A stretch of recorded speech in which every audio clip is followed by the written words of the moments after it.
오늘 정치바 네 번째 정치바 PT쇼의 주제는 여성화 정치하자입니다.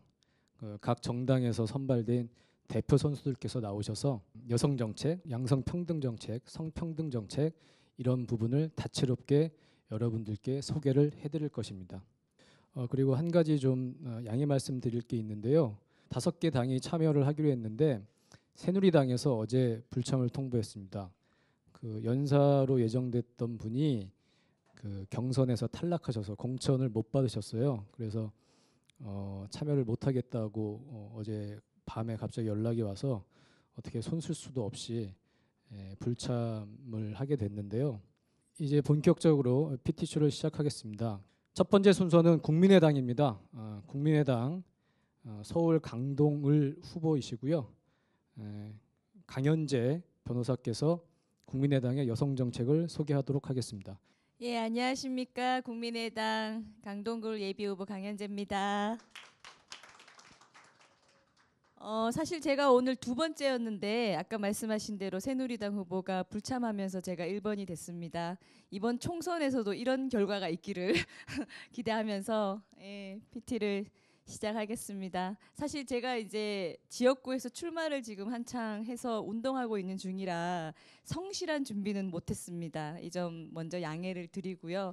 다만 이제 제가 여성으로서 그동안 변호사를 하면서 나름대로 가져왔던 생각을 정리하는 정도로 했습니다. 그리고 시간도 별로 없어서 알찬 내용이 전달이 될지 잘 모르겠는데 최대한 하겠습니다. 이건 표지입니다. 근데 이 말이 미래는 이미 우리 곁에 와 있습니다. 이 문구가 혹시 많이 들어보셨을 것 같은데요. 안철수 대표께서 지난 대선 때 대선 출마 선언을 할 때 메인 카피로 걸었던 글입니다. 근데 저는 이제 그런 걸 떠나서 그때 당시 이 문구가 참 마음에 들었습니다. 왜냐하면 우리는 과거와 현재를 생각하면 사실 고통스러운 일이 참 많을 거라고 생각합니다. 뭐 저도 그렇고 여기 계신 분들도 그렇고. 다만 우리에게는 미래가 있기 때문에 사실은 현재를 열심히 사는 것이고요. 또 미래에 대한 기대, 설렘, 미래는 좀 더 다를 것이다. 좋은 일이 있을 것이다. 내가 좀 더 발전했을 것이다. 이런 생각을 가지고 살아야 지금 우리 현재를 살 수 있다고 생각합니다. 그래서 개인적으로 좋아하는 문구입니다. 저는 사실 오늘 PT를 총 4장 준비했습니다. 표지 포함하여. 그래서 제가 이렇게 뭐 주절주절 쓰는 걸 좀 안 좋아해서 키워드만 뽑았는데 일단 제가 딸 넷의 막내딸입니다. 오늘 여성이 주제이기 때문에 그것부터 시작을 합니다. 사실은 1남 4녀인데 이제 제 오빠가 일찍 돌아가셔서 딸 넷의 막내인데 제가 출생이 대구입니다. 대구에서 딸 넷의 막내라는 거는 끝까지 실패했다. 예, 한마디로 이제 마지막까지 실패한 실패자의 증거입니다. 여기 계신 분들은 사실 지금 우리나라의 여성 인권도 굉장히 많이 좋아졌기 때문에 모르실 수 있지만 대구는 특히 남존 여비 사상이 굉장히 심한 곳입니다. 그리고 제가 성장하던 뭐 80년대, 90년대 초반 이때까지만 해도 어떤 그런 분위기가 상상하기 힘들 정도로 심했고요. 그런 속에서 제가 성장을 하면서 그러니까 여성에 대한 비하적인 시선 그리고 저의 출생이 어떤 마지막까지 실패했다라는 것에 대한 그런 어떤 시선들에 대한 좀 반항심이 사실 있었습니다. 그 반항심이 트라우마가 될 수도 있었는데 저에게는 다행히 긍정적으로 제가 어떤 남성들보다 더 잘났고 더 잘 될 수 있다라는 어떤 그런 그 저의 어떤 그 욕심의 계기가 되기도 했습니다. 사실은. 그래서 공부를 했고 변호사가 됐고 지금 제가 외모는 좀 어려 보이지만 사실 올해 40대가 됐고요. 그리고 변호사를 12년째 하고 있습니다. 이 부분은 이제 제가 왜 정치를 하려는가에 대한 이제 키워드를 뽑았는데요. 저의 어떤 정치관을 한마디로 얘기하자면 중도 실용입니다. 근데 이제 중도라는 표현에 대해서는 그게 뭐냐라는 어떤 여러 가지 논란은 있지만 쉽게 얘기하면 중도 실용입니다. 제 배경과도 관련이 되는데 저 같은 경우는 이제 부모님들은 전라도 태생이시고 저는 대구에서 태어났고 그러니까 어릴 때부터 성장하기까지 저는 어떤 지역주의적인 감정에서 자유롭게 컸습니다.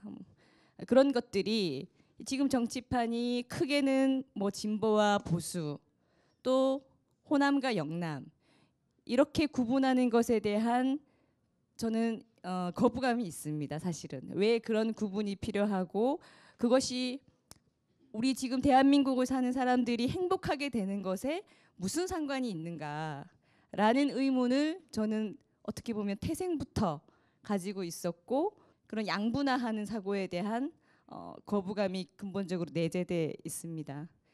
뒤에 이제 편가르기 하지 말라는 것도 편을 갈라서 싸우는 거는 사실 문제를 해결할 수도 없을 뿐만 아니라 전체를 망하게 하는 그런 경우가 굉장히 많습니다. 어느 조직이라도 어느 아주 작은 조직이라도 편을 갈라서 싸우기 시작하면은 그 조직도 안 될 뿐만 아니라 그 조직의 구성원들도 불행해집니다. 일을 하라고라는 거는 아시다시피 지난 19대 국회는 일만 빼고 다 했습니다.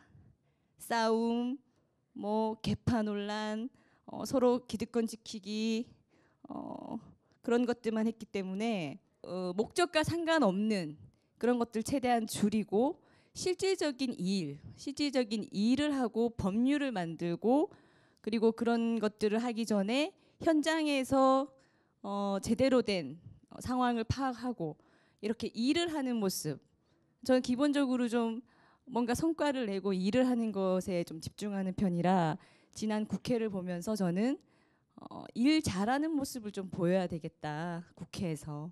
그리고 국회가 일을 하기 시작하면 할 수 있는 일이 정말 많습니다. 우리 지금 숨 쉬는 것조차 사실은 법률이 관여하지 않는 부분이 없어요. 숨 쉬고 아침에 눈 떠서 세수하고 버스 타고 그게 다 사실은 법률과 관련된 행위들입니다. 그러니까 법만 잘 만들고 일을 잘하면 당장 우리의 일상생활도 달라질 수 있는 것이거든요. 그런 것들을 제가 좀 해보자라는 생각에서 정치를 시작했고 이번에 출마를 했고요. 그리고 지켜줄 수 있는 정치인은 저는 기본적으로 서민을 대변하려고 합니다. 왜냐하면 주변에서 이제 제가 변호사를 하면서 돈 많은 사람도 만나봤고 없는 사람도 만나봤고 억울한 사람도 만나봤고 잘난 사람도 만나봤고 다양한 인간 군상들을 만나봤는데 사실 돈도 많고 잘난 사람은 국가나 사회의 보호가 그다지 필요가 없습니다. 왜냐하면 본인들이 알아서 다 잘 하기 때문에 기본적으로 그냥 자기가 하고 싶은 일을 하면서 살 수가 있는 그런 힘을 가지고 있습니다. 그런데 그렇지 못한 사람들이 돈이 좀 부족한 사람, 좀 덜 배우신 분, 그리고 신체적인 약자 있죠. 여성, 아동, 장애인, 노인분들. 이런 분들은 좀 더 지켜주고 보호하라고 있는 것이 사실 저는 국가고 사회라고 생각합니다. 그래서 이 보호해줄 필요가 없는 사람, 대한민국 뭐 1% 이런 표현을 쓰는데 대기업 그런 쪽에 정치나 국회의원들이 돕기 위해서 법률을 만들고 할 게 아니라 더 많은 보호를 필요로 하는 사람들, 그 사람들을 위해서 그 사람들의 목소리를 대변하고 그 사람들을 위한 법률을 만드는 것, 그걸 하기 위해서 있는 것이 국회이고 국가고 사회라고 생각을 합니다. 그래서 굳이 뭐 막연한 그런 것보다 저는 그런 어떤 계층을 대변하고 싶다는 마음이 이번에 출마를 하게 됐고요. 그리고 이 목에 힘을 빼라 당신은 봉사자다라는 것은 우리나라 대한민국 헌법에도 있습니다. 근데 국회의원들은 당선만 되면은 권력자로 변합니다.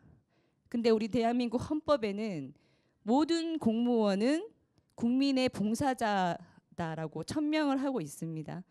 그러니까 모든 공무원은 국회의원을 포함하여 뭐 장관, 차관 모든 공무원은 국가의 녹을 먹고 혈세로 월급을 받는 국민의 봉사자입니다.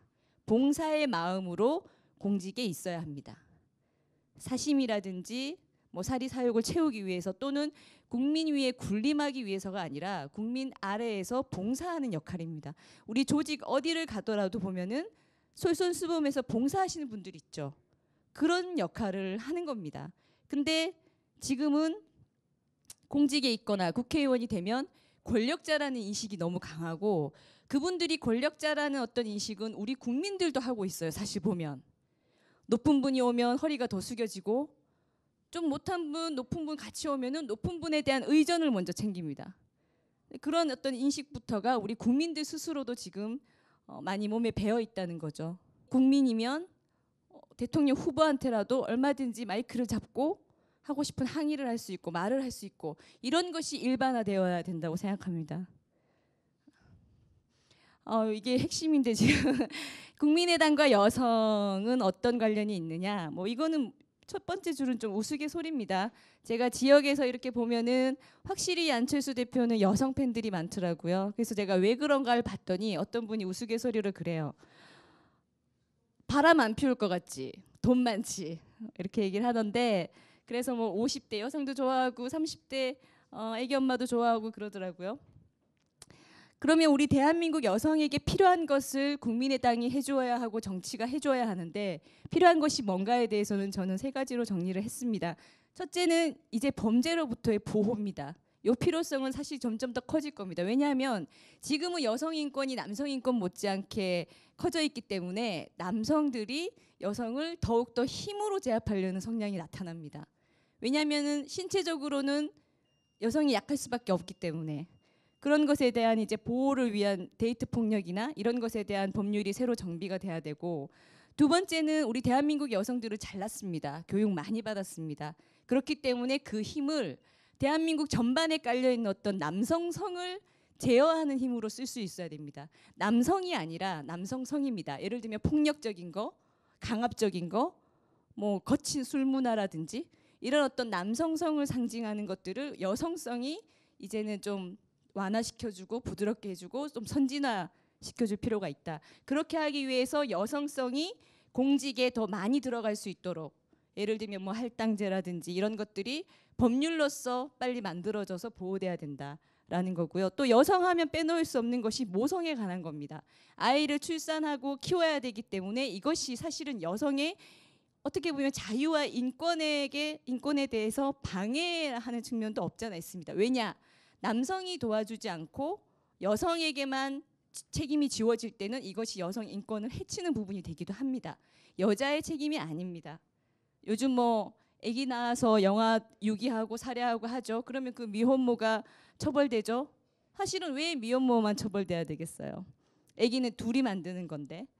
그런 어떤 측면에서 앞으로 더 여성의 인권이 보호되려면 여성과 필연적으로 관련 있는 이 모성이 부성과 함께 할 수 있도록 유도해야 됩니다. 그래서 저는 남성에게 육아휴직도 더 확대해야 되고 또 남자에게 직장에서 뭐 패밀리데이 같은 걸 정해서 가정으로 돌아가서 육아를 함께 할 수 있게 하는 그러니까 모성을 보호하기 위해 계속 모성만 얘기할 게 아니라 부성을 얘기해야 모성이 같이 보호된다. 이런 측면입니다. 야, 시간이 너무 지나서 일단 여기서 마치겠습니다.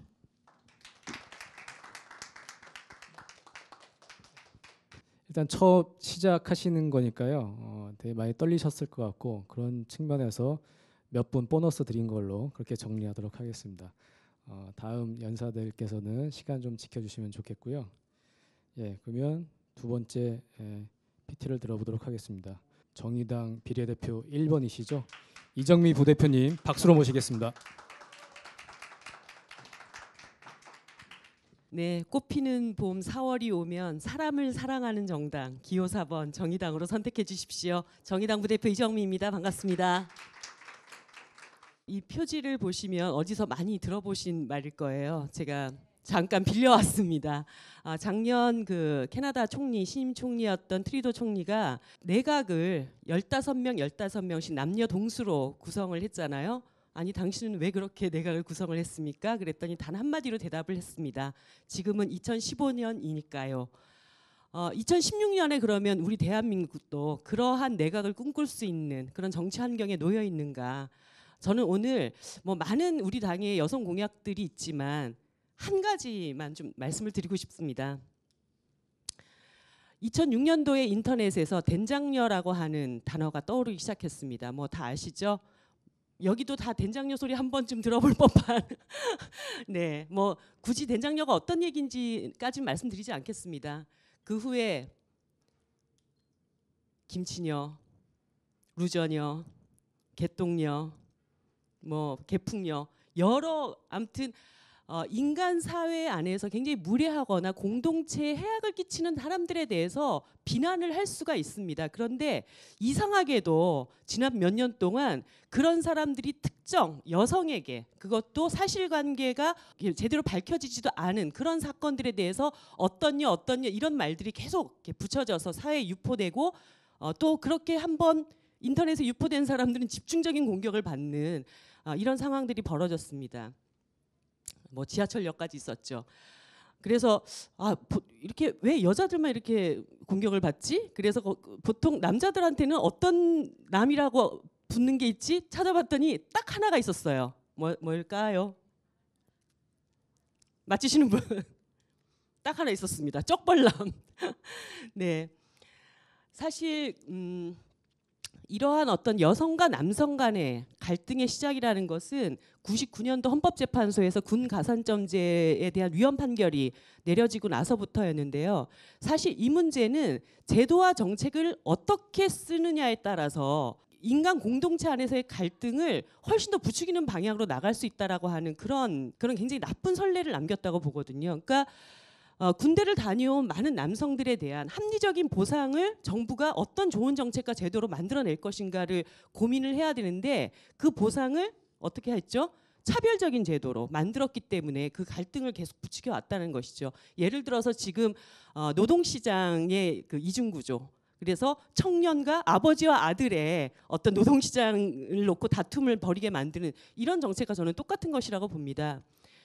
이것이 더 극단적으로 나갔던 것은 이제 우리나라의 경제 위기가 닥치고 나서 굉장히 많은 사람들이 정리해고가 되고 일자리를 더 이상 찾을 수 없는 비정규직으로 밀려나는 이런 일들이 계속 벌어졌습니다. 물론 여성의 노동시장은 뭐 OECD 국가 중에 최하위, 굉장히 열악한 상황이고 임금 격차도 아시겠지만 뭐 남성 임금의 60% 정도밖에 받지 못하는 이런 열악한 환경임에도 불구하고 일자리에 밀려난 많은 남성들이 여성들과 경쟁적으로 그 일자리 다툼을 하게 되는 이런 상황으로 가게 된 것이죠. 그래서 심지어는 뭐 보육교사라든가 초등교사라든가 이런 데는 여성들이 너무 많이 진출해서 이제는 사회적으로 역차별이 벌어지고 있다. 이러면서 지금 이 우리나라 경제 정책에서 좋은 일자리를 만들어내지 못하는 정부 정책에 대한 어떤 그러한 대안과 그것에 대한 좋은 대안을 만드는 작용보다는 여성 대 남성 간의 어떤 갈등으로 부추겨지는 이런 방향으로 지금 나가고 있다는 것입니다. 근데 실제로 정말로 역차별이 벌어지고 있는가 우리나라에. 그리고 여성들이 뭐 루저녀라든가 된장녀 소리를 들을 만큼 그런 사회적인 지위를 마음껏 누리면서 그리고 자신의 어떤 개인적인 이익을 추구할 수 있을 정도의 그런 어떤 사회적 위치에 와 있는가, 이것을 봐야 된다고 봅니다. 다 많이 아시는 얘기겠지만 한국의 여성들의 그 지위를 놓고 볼 때 세계 성격차 보고서에 145개국 중에서 115위, 우리나라가 OECD 경제력으로는 10위권에 드는 나라 아닙니까? 그런데 성격차는 정말 저 밑에 있는 그런 최하위국이라고 하는 것입니다. 실제로 제가 역차별에 대한 어떤 반대 지표들을 찾아봤습니다. 물론 돌봄 노동의 특성을 갖는 분야에 있어서는 여성의 진출이 상당히 이루어진 것은 사실입니다. 하지만 중앙행정기관의 여성 공무원, 4급 이상의 관리직 여성 공무원의 차이를 보십시오. 직급이 높아질수록 여성이 차지하고 있는 비율은 현저히 떨어지기 시작합니다. 고위 공무원단 비율은 4.5%까지 떨어집니다. 지방직 여성 공무원은 34.3%지만 5급 이상 여성 관리자는 10.3%에 불과합니다. 특히나 우리 사회 환경에 굉장히 큰 영향을 미치고 있는 미디어 분야를 보십시오. 방송통신위원회라든가 방송통신심의위원회에는 여성이 한 명도 참여하고 있지 않습니다. 그렇기 때문에 우리 사회에 굉장히 성차별을 부추기는 언론 미디어 환경에 여성이 대응할 수 있는 어떤 기회도 지금 주어져 있지 않다라고 하는 것입니다. 특히나 2013년 여성가족부에서 한국의 성평등 보고서 내에 여러 수치들이 있지 않겠습니까? 그 중에서도 가장 큰 격차를 벌이고 있는 것은 의사결정 부문입니다. 여성이 정치, 사회, 경제 각 영역에서 자신의 의사, 자신의 의견을 제출하고 수렴시킬 수 있는 그런 구조에 굉장히 벽에 가로막혀 있다. 이런 지표가 나타나 있고 그중에서 가장 높은 벽이 바로 국회라고 생각이 듭니다. 사실 제가 예전에 굉장히 재미있는 얘기를 들었는데 우리나라 초대 국회의원이 박순천 국회의원이라고 계세요. 그분이 사선까지를 하셨는데 당시 우리나라 국회의사당이 처음 만들어졌을 때 국회 본청에 여자 화장실이 없었대요. 그래가지고 항상 의사 진행 과정에서 참아야 되는 거예요. 그 국회의원 회관까지 뛰어갔다 와야 되기 때문에. 그래서 말년에 방광염이 진짜로 걸리셔가지고 굉장히 고생했다는 그런 이야기가 있습니다. 그런 상태에서 그나마 2004년도에 정당 명부 비례대표제가 실시가 되면서 10%대로 지금 올라가 있기는 하지만 이번 총선에 20대 국회 새누리당이 여성 할당 60%를 하겠다 어쩐다 이런 얘기를 하지만 실질적인 20대 국회 결과에는 그나마 올려놓은 10%대의 여성 국회의원 진출률이 다시 9%대로 떨어지지 않겠는가라고 하는 그런 예측이 나오고 있습니다. 그런데 왜 이런 일이 벌어지는가? 우리나라의 국회의원 선출 제도는 명백하게 1등만 모든 것을 싹쓸이 해가는 제도입니다. 단순다수 대표제. 그러니까 내가 30% 40%를 얻어도 여러 후보자들 중에 1등만 하면은 100%를 다 가져가는 것이죠. 그래서 매년 선거 때마다 거의 1000만 표에 가까운 사표, 내 민의를 반영해 주세요라고 투표했던 후보들이 2등, 3등이 됨으로 인해서 국회에 전혀 진출하지 못하는 이런 상황이 벌어지고 있습니다. 이런 단순다수 대표제의 결과는 어떻게 나타날까요? 이렇게 나타납니다. 강고한 지역주의. 소위 얘기해서 정당이라고 하는 것은 내가 누구를 대변하는가, 내가 누구의 목소리를 대변하는 정당인가를 가지고 국회에 들어가는 것 아닙니까? 그런데 지금 우리나라 정치 구조는 그런 것이 없습니다. 호남을 대변하느냐, 영남을 대변하느냐. 그렇기 때문에 노동자, 다양한 소수자들의 목소리뿐만 아니라 여성의 목소리라는 것도 이 안에 명확하게 반영되기가 굉장히 어려운 구조로 되어 있다는 것입니다. 그런 결과가 이런 것이죠. 여성들의 M자 곡선, 소는 다 같이 키우는 거라 정해라. 네, 그리고 남녀 임금 격차 37%. 하늘의 절반은 여자다. 유리천장 뚫고 하이킥. 어쨌든 우리에게는 여전히 이런 과제가 남아 있습니다. 작년에 국가중앙선거관리위원회가 우리나라의 선거제도가 민의를 대변하기에는 너무나 불충분하기 때문에 적어도 비례대표 의석을 100석까지는 더 늘려야 된다라는 권고를 했습니다. 예를 들어서 비례대표 100석이 는다라고 하는 것은 여성의 정치 진출이 몇 명까지 보장돼 있는 것이죠? 50명까지는 보장돼 있는 것입니다. 저는 여성들에게 특히 진보정당이나 소수정당에게도 매우 이 문제가 중요한 문제지만 여성의 정치 참여를 위해서 이 비례대표제 확대라고 하는 것은 너무나 중요한 과제이고 특히나 2015년도에 국가중앙선관위가 이것을 제안했다라고 하는 측면에서 정말 여성들에게는 절호의 기회였다고 생각이 듭니다. 그런데 제가 안타까운 말씀을 한 가지를 드릴 것은 정의당이 정말 작년 초부터 로텐도홀에서 몇 달을 농성을 하면서 이것은 대한민국의 민주주의를 발전시키기 위한 과제다. 이 정의당의 어떤 지분 다툼이 아니라 국회라고 하는 것은 다양성이 보장되는 그런 민주주의의 전당이 돼야 되고 여러 국민들의 목소리가 국회 담장 안으로 들어와야 하는데 이제 21세기 우리 국회도 좀 선진화시켜보자 이렇게 싸움을 벌였습니다. 그런데 특히나 제가 너무 안타까웠던 것은 10몇 %의 여성들의 정치 참여가 이루어질 수 있었던 비례대표제 그런 수혜를 얻고 여성을 대표해서 국회에 들어온 타당의 여성 정치인들이 여성 국회의원들이 이 문제에 어느 누구도 나서서 과감하게 싸운 분이 없었다라고 하는 것입니다. 과연 누구를 대변해서 내가 국회에 들어왔는데 내가 그 기회를 여성들에게 더 많이 확대하기 위해서 나는 무엇을 해야 될 것인가 이런 소명의식을 가진 여성 국회의원들을 저는 다른 정당에서 정말 찾아보기가 힘들었습니다. 그래서 제가 오늘 이 자리를 통해서 제가 새누리당까지 오셨으면 너무나 좋았겠다는 생각이 들었는데 정말 간곡히 부탁을 드리고 싶어서 마지막 제목을 이렇게 달아봤습니다. 이제 새누리당, 더불어민주당, 국민의당, 녹색당 정당은 다르고 정파는 다르지만 20대 국회 안에서 여기에 오신 여성 정치인들만큼은 반드시 비례대표제 확대를 통해서 여성이 정치적으로 참여하고 여성의 삶의 결정권을 우리 스스로가 찾아 나갈 수 있는 그런 국회를 만들어 주시기를 부탁드립니다. 감사합니다.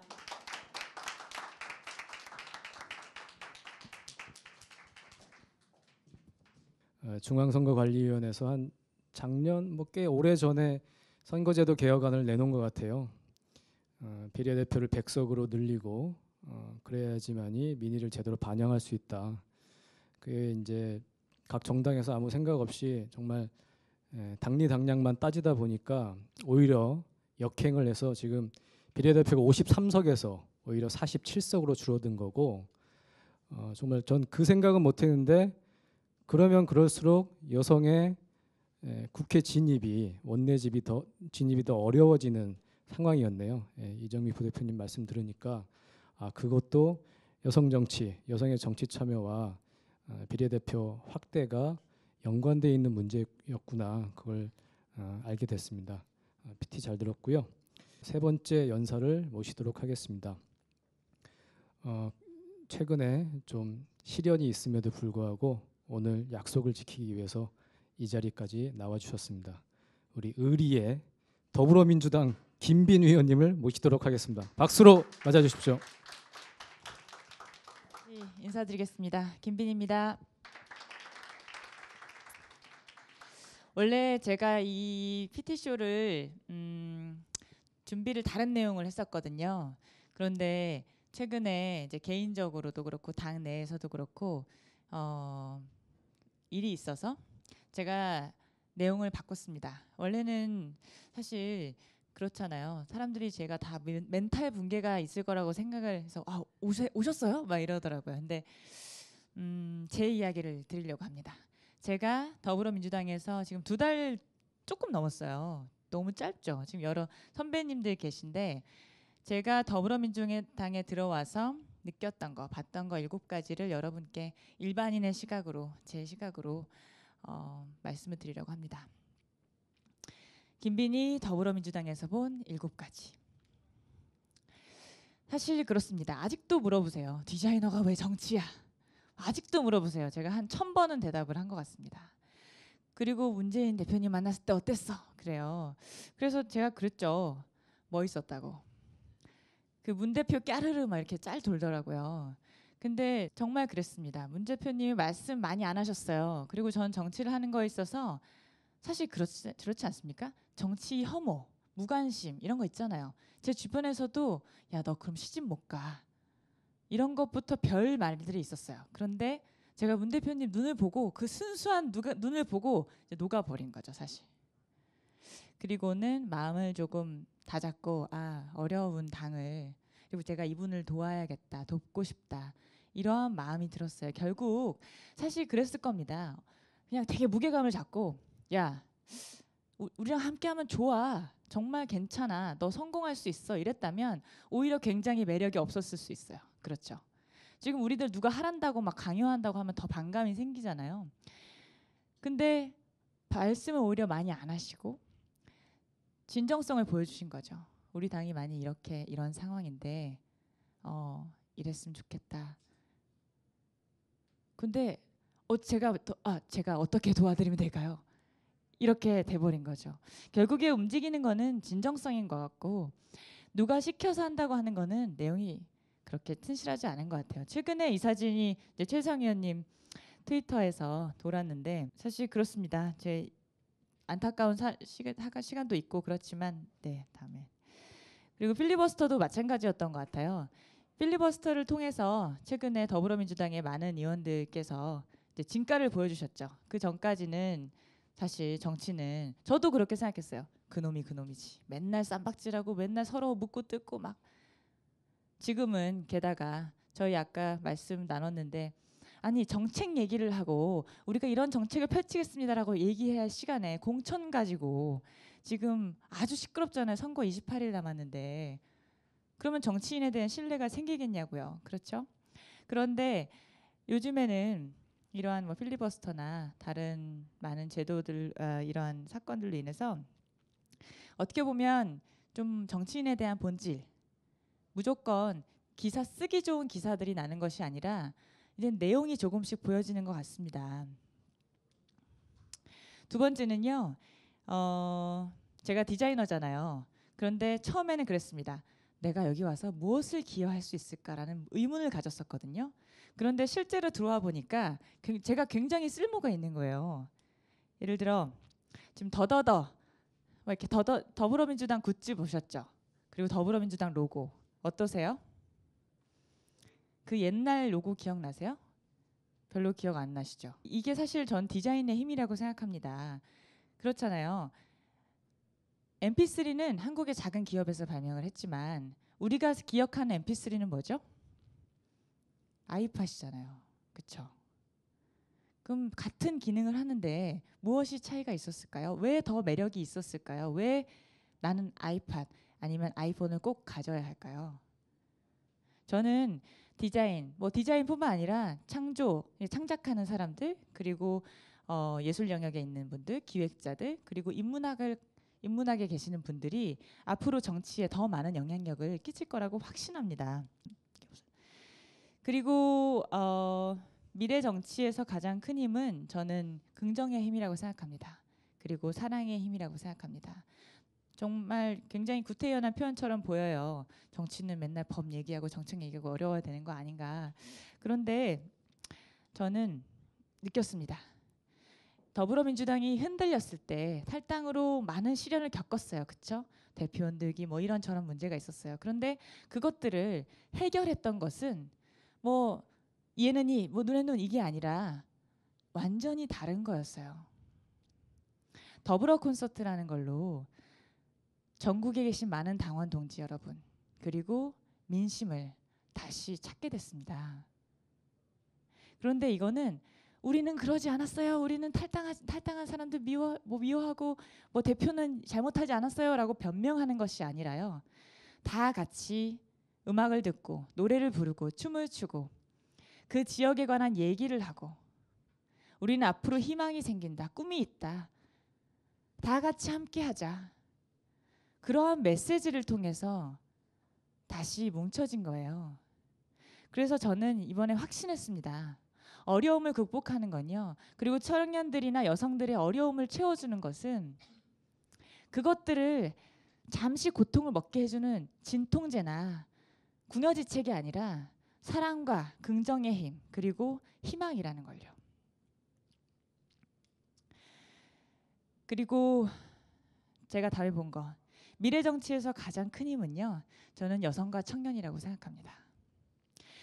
앞서 부대표님께서 좋은 정책, 뭐 앞으로 우리 여성 정치가 국회에서 퍼져나가야 할 그런 이유들에 있어서 설명해 주셨는데 더불어민주당도 여성 공약, 여성 정책 많이 있습니다. 임금 격차 36.8% 뭐 이런 것들 줄이겠다 하는 세세한 공약들이 있습니다. 하지만 이런 정책들을 열거하고 나열하기 이전에 제가 이루어져야 할 것은 여성들이 정치에 대해서 더 많이 관심을 가져야 된다고 생각합니다. 관심을 가져야만, 그리고 이 관심이 좀 재밌고 매력적이고 좀 내가 내 것이라는 생각이 좀 들어야 될 것 같아요. 그래서 예를 들면 좀 유럽에서는 사실 이분 굉장히 인기 있잖아요. 셀레브리티처럼. 이분이 지금 IMF 총재시인데 크리스틴 라가드라는, 예전에는 프랑스 외무장관 하시던 분이죠. 그리고 최근에 또 회자됐던 분은 이제 한국 충신의 장관이시죠. 그런데 사람들이 예전에는요 여성 정치인에 대해서 별로 관심이 없었어요. 그런데 최근에 더불어민주당에서도 여성 정치인이 인기를 끌기 시작했습니다. 뭐 진선미 의원님, 은수미 의원님, 뭐 서영규 의원님, 최민희 의원님, 이런 사람들이 말하는 걸 들어보지 못했었는데 이제 내용에 대해서 내용이 알차니까 관심이 가고 이 사람이 좋아지기 시작했단 말이죠. 그런데 저는 왜 그렇게 이게 확신을 하냐면 예전에 우리 한번 생각해 볼게요. 우리가 역사를 보면요. 예전에는 만담하던 사람들이 되게 인기 있었어요. 근데 컬러 텔레비전 하면서 만담가가 너무 멋이 없고 못생겼단 말이에요. 그래서 멋진 사람, 화면에 잘 나오는 사람들을 굉장히 부러워하고 선망의 대상이었었어요. 그 다음에는요. 어느 순간 개콘이 엄청나게 떴던 적이 있었어요. 그렇죠? 굉장히 관심을 가지고 안 보면 막 간첩이고 유행어가 돌고. 그런데 그 이 사람에 대한 흥미가 떨어지기 시작할 때 힘이 있는 사람, 뭐 재벌이라든지 돈이 있는 사람이라든지 이러한 사람에 대해서 관심이 변해갑니다. 그런데 재벌 3세 내가 될 수 없고 아이돌 내가 될 수 없어요. 난 저렇게 예쁘고 잘생기지 않고 돈이 저렇게 많고 나는 특수자라서 저렇게 될 수가 없어. 공감이 안 간단 말이에요. 그래서 사람들이 많이 바라봤던 사람들이 뭐 김연아 선수라든지 박지성 선수라든지 바닥부터 성공했던 무언가 자수성가한 사람에 대해서 돌아보게 됩니다. 근데 그 다음에는요, 바로 스토리가 있는 사람이에요. 이미 유럽에서는요, 제가 이제 해외 전시 때문에 유럽에 가면 자기가 존경하는 사람이 정치인이 꼭 나옵니다. 그리고 닮고 싶은 사람, 멘토로 삼고 싶은 사람도 정치인이 꼭 나와요. 그래서 저는 되게 신기했어요. 그때 우리나라 정치인은 다 이렇게 떡대 같고 김패지 하나 반짝반짝 달고 막 이상하게 걸어다니는 사람인데 내가 닮고 싶은 여성 정치인이 있었나? 라고 했을 때 잘 없었거든요. 그런데 최근에 제가 이제 친구들 만나면 야, 나 진선미 의원 너무 좋아. 같이 사진 찍고 싶어. 이러한 관심이 생겨나기 시작했어요. 이거는 굉장히 고무적이라고 봅니다. 루이비통이라는 브랜드에서요. 예전엔 연예인을 광고 모델로 많이 했죠. 근데 지금 요거는 2013년 겁니다. 근데 이 사람 세 사람이 누군지 아세요? 루이비통은 몇 년 된 회사냐면 162년 된 회사입니다. 여행이라는 테마로 여행 가방이 유명했는데 이 사람은 누구냐면 미국 최초의 여성 조종사고요. 여성 우주 비행사고요. 그 달에 첫 발을 내린 사람, 그 다음은 그 우주선을 조정했던 캡틴입니다. 그리고 달을 보고 있죠, 다. 그래서 Some journeys change mankind forever. 어떤 여행은 인간 세계를 완전히 바꿔놓았다. 광고 멋지죠? 루이비통 다르게 보이지 않나요? 전 다르게 봤어요. 전 이게 올 거라고 확신해요. 정치인들 내용이 있는 매력적인 그리고 진심을 다하는 정치인이 앞으로 이 세상의 셀레브리티처럼 우리나라의 셀레브리티가 될 거라고 확신합니다. 여기 계신 분들 나중에 사인 받아두세요. 보여주기식 정치 끝났죠? 이제는 SNS 상에서 이제 끝났군요. 네. SNS 상에서 많은 사람들이 이제 진실을 찾기를 원합니다. 더 이상 보여주기만 일방적으로 얻는 뉴스를 그냥 보고 맞구나 하는 시대는 지났다고 생각을 하고요. 뭐 마국텔 이번에 많이 보여줬죠. 그리고 저는 정당에서 가장 중요한 거는 정체성, 역사 그리고 제일 중요한 건 사람이겠죠. 제가 이번에 더불어 콘서트 다니면서 이 당의 더불어민주당의 60년사를 지키신 많은 분들을 봤습니다. 인혁당 사건의 당사자도 계셨고요. 57년간 당을 지키셨습니다. 이분들이 가장 먼저 저희가 지역에 도착했을 때 저희를 맞아주셨어요. 그리고 그 지역을 지키는 많은 지지자들. 더불어 콘서트가 뭐 홍대 인디밴드 공연하고 이랬지만 20, 30대만 온 것들이 아닙니다. 그리고 저희가 절대로 동원을 한 것이 아님에도 불구하고 콘서트 1,500명, 2,000명, 2,500명의 많은 지지자분들이 오셨던 거죠.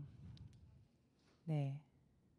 이러한 분들의 표정을 보면서 사실 정당이라는 거, 정당 활동이라는 것이 즐겁고 아름답고 이것들이 시간이 쌓여서 역사를 만든다면 그 정당이 흔들리지 않고 오래갈 수 있을 거라고 생각했습니다. 이것도요. 더더더 마이크라고 해서 시간 제한 해가지고 이게 20초거든요. 20초 끝나면 마이크가 꺼집니다. 그래서 저희 정당인 막 하다가 꺼지는 거예요. 막 소리 지르는데 2,000명 있는데 그러니까 굉장히 재미있으면서도 이러한 정당 활동이나 정치 행사가 그렇게 무겁지 않으면서도 내가 참여할 수 있는 장이 됐다는 것에 굉장히 좋아들 하셨습니다. 네, 이런 게임도 하고요. 저희 더불어 콘서트 현장이고요. 제가 가장 중요하게 느낀 거. 정치인의 덕목 중에서 중요하다고 생각하는 거. 제가 생각하는 거 3개. 뭘까요?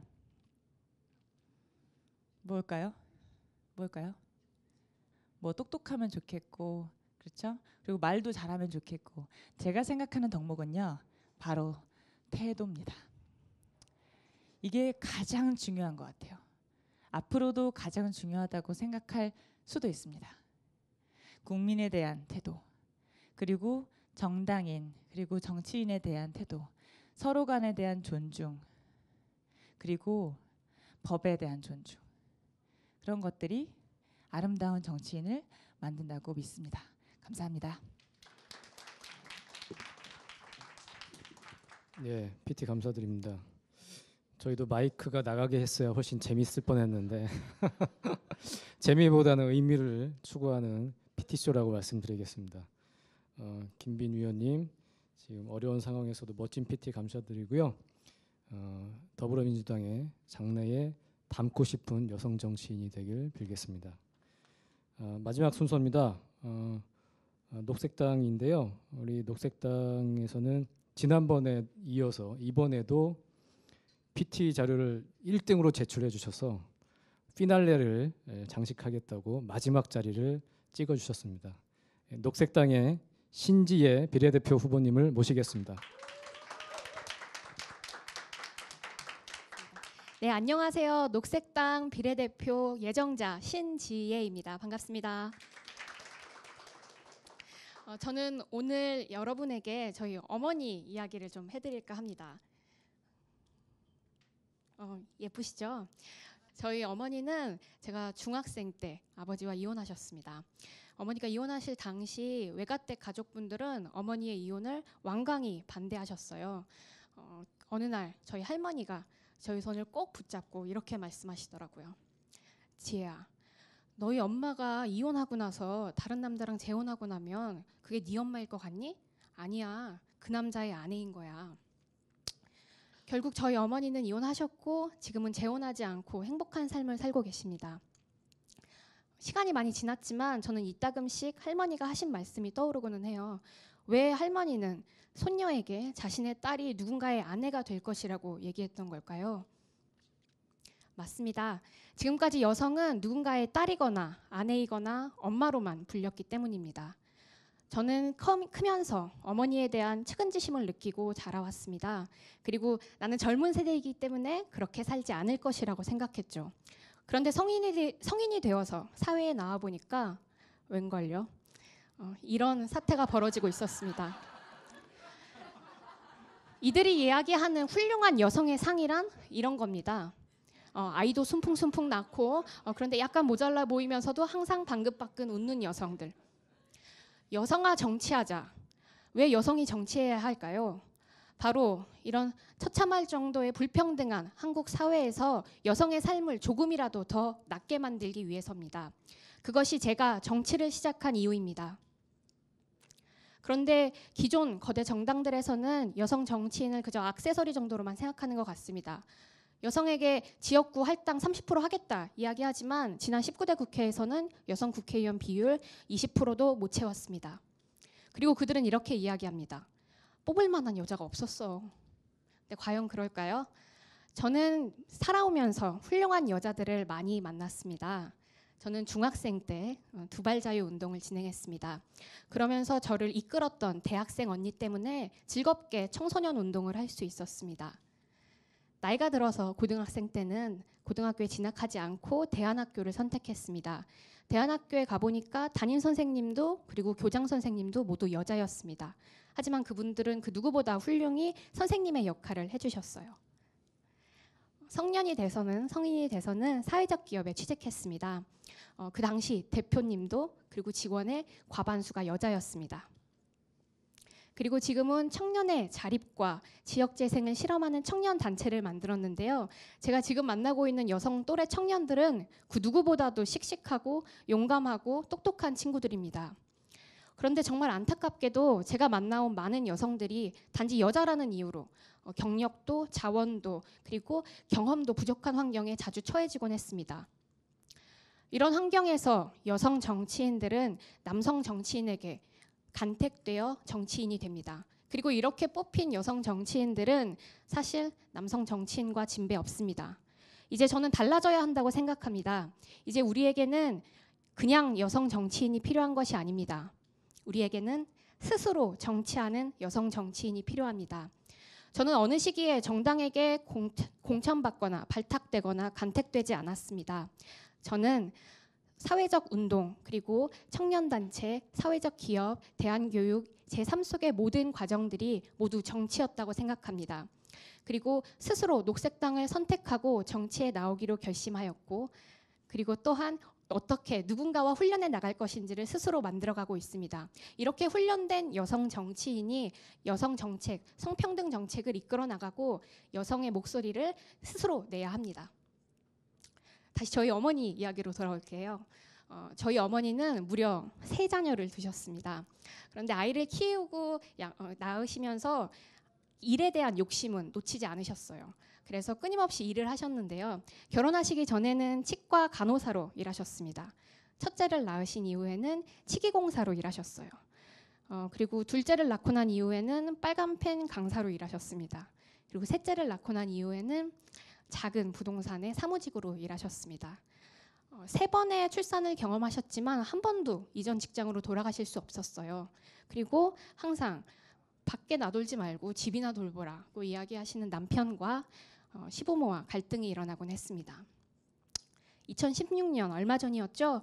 여성의 날 영국의 이코노미스트가 발표한 바에 따르면 한국은 OECD 회원국들 가운데 유리천장 지수에서 가장 최하위를 기록했습니다.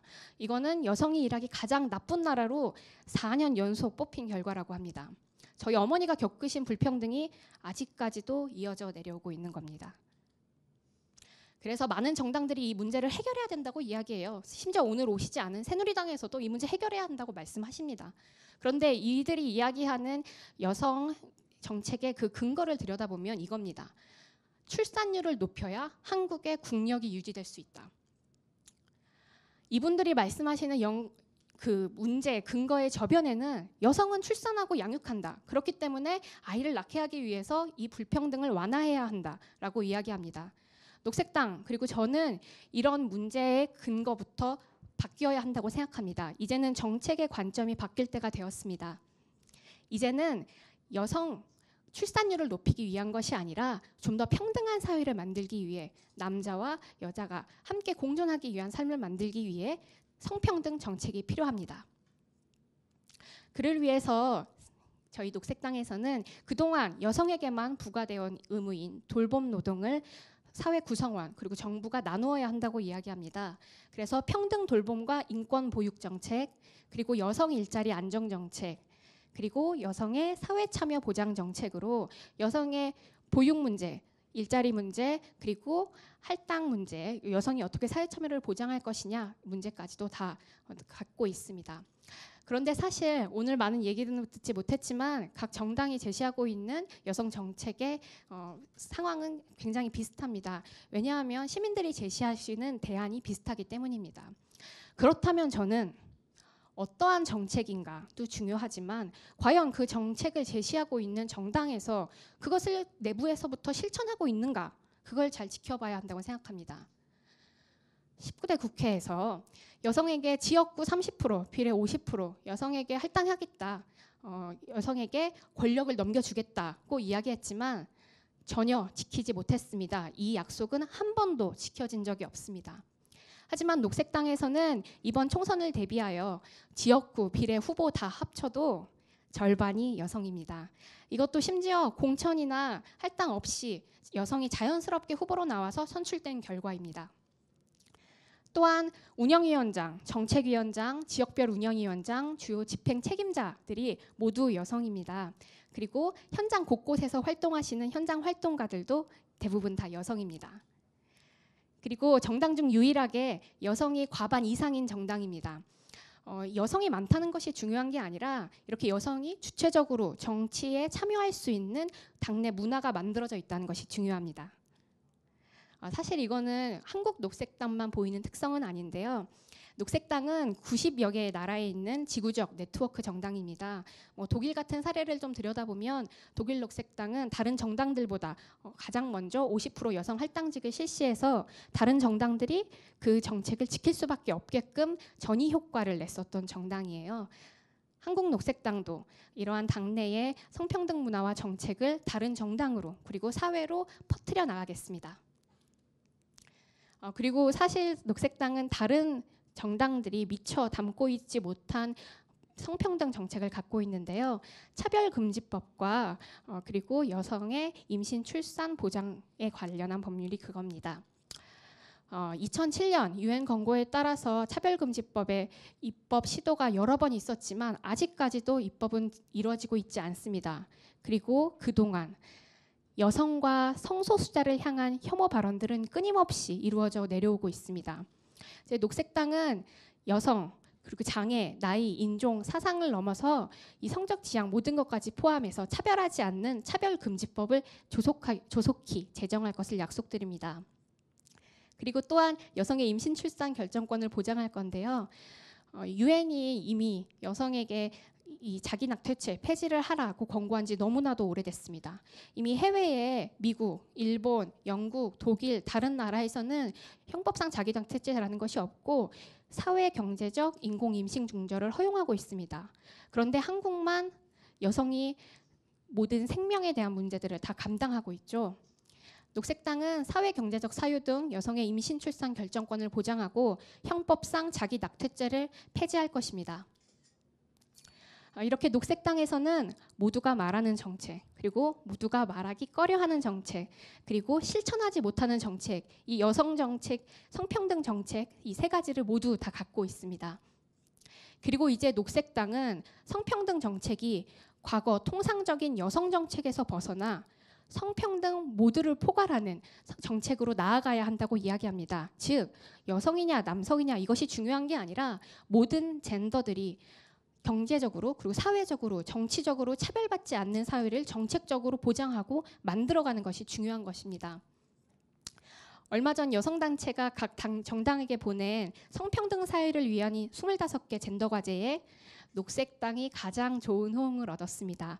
참 이렇게 하면 자랑 같지만 녹색당은 문화적으로도 그리고 철학적으로도 정책적으로도 훌륭합니다.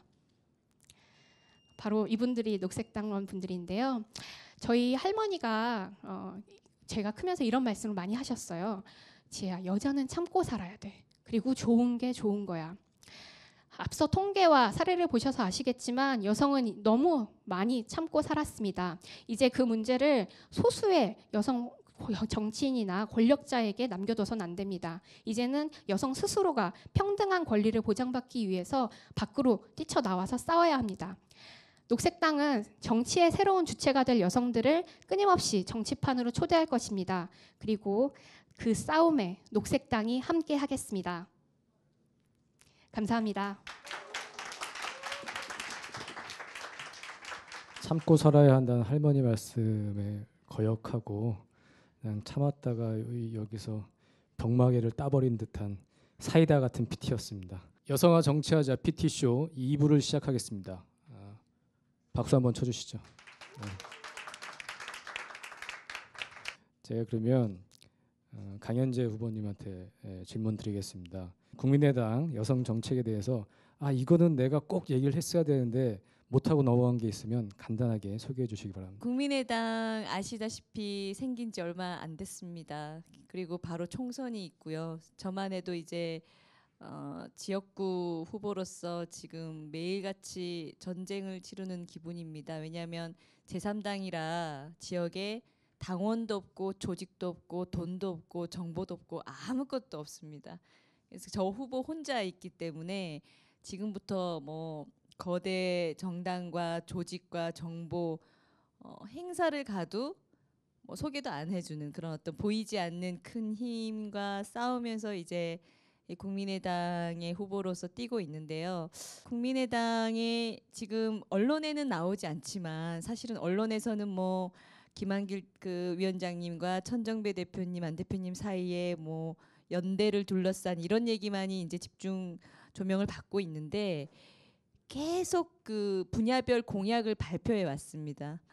청년 공약, 여성 공약, 복지 공약 이런 것들이 다 발표가 됐는데 이제 언론의 조명은 받지 못했고 그 이유 중에 하나는 그런 것도 있습니다. 아까 우리 녹색당 주자께서 말씀하신 대로 비슷하기 때문에 사실 기자들 표현에 의하면 뭐 야마가 없는 거죠. 예. 다 저는 이렇게 생각합니다. 그러니까 정책이 달라서 하늘에서 뚝 떨어진 어떤 정책을 특정 당이 내놓았기 때문에 그 당을 찍는다. 그런 건 이제 없는 것 같아요. 웬만한 좋은 것들은 다 나와 있고요. 국회에 도서관 가면은 정책에 관한 게 산더미처럼 쌓여 있습니다. 트럭이 몇 대가 갈 정도로. 그러니까 정책은 있습니다 이미. 그리고 각 당이 내놓은 정책 중에서 객관적으로 가장 좋고 장기적으로 봤을 때 우월하고 실현 가능한 그런 거 하나를 선정해서 하면 됩니다. 근데 문제는 안 하는 게 문제인 거죠. 아까 우리 녹색당 주자께서 얘기하신 것처럼 막상 국회로 가면은 당론에 따르기 바쁘고 그다음에 다른 당과 싸우기 바쁘고 당 내부에서 라인에 서기 바쁘고 다음 공천을 생각하고 4년 뒤 그 본인의 뭐 국회의원들 같은 경우에 인지도 높이는 것들 그런 걸 생각하기 때문에 안 되는 것이지 정책은 이미 많이 있습니다. 국민의당도 마찬가지고 국민의당이 내놓은 정책도 기존에 있던 것들에서 크게 다르지 않다고 보고 중요한 거는 실천 의지라고 봅니다. 그런 면에서 국민의당의 탄생 이유는 아시다시피 기존의 두 정당은 아무것도 할 수 없는 구조다에서 나온 정당이기 때문에 뭔가 다른 모습을 보여야만 살아남을 수 있는 정당입니다. 다른 모습을 못 보여주면은 국민의당 역시 오래 못 가서 사라질 거예요. 국민의당의 존재 이유가 그거기 때문에 그런 면에서 다른 모습을 보여줄 수 있고 다른 정치를 할 것이다 라는 믿음을 드리는 수밖에 없고 그 믿음이 호소력이 있어서 선택해 주시면 국민의당이 이번에 이제 그 20대 총선 국회에서는 그런 모습을 보여드릴 수 있는 기회를 얻는 것이죠. 여기 녹색당 분께 좀 질문을 드리고 싶은데 아까 PT 굉장히 감동적이었고 그 굉장히 구체적이고 또 개인의 역사를 통해서 얘기를 해서 훨씬 더 다가왔었던 것 같습니다. 그래서 되게 녹색당에게 마음이 열렸는데 근데 현실적으로 제 주변에 녹색당이라는 것이 있는지도 모르는 사람들이 되게 많거든요.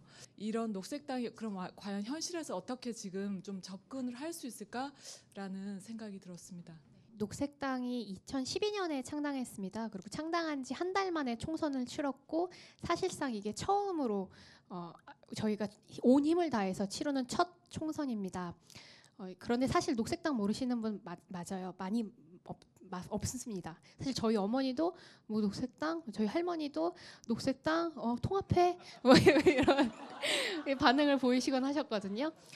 그리고 뭐 언론에 계신 기자분들도 녹색당이 아니라 농생당, 뭐 녹생당 뭐 이렇게 쓰시고 그러셨어요. 근데 이렇게 아까 질문해주신 분께서 말씀해주신 것처럼 사실 녹색당의 정책을 들여다보면 그게 굉장히 알찹니다.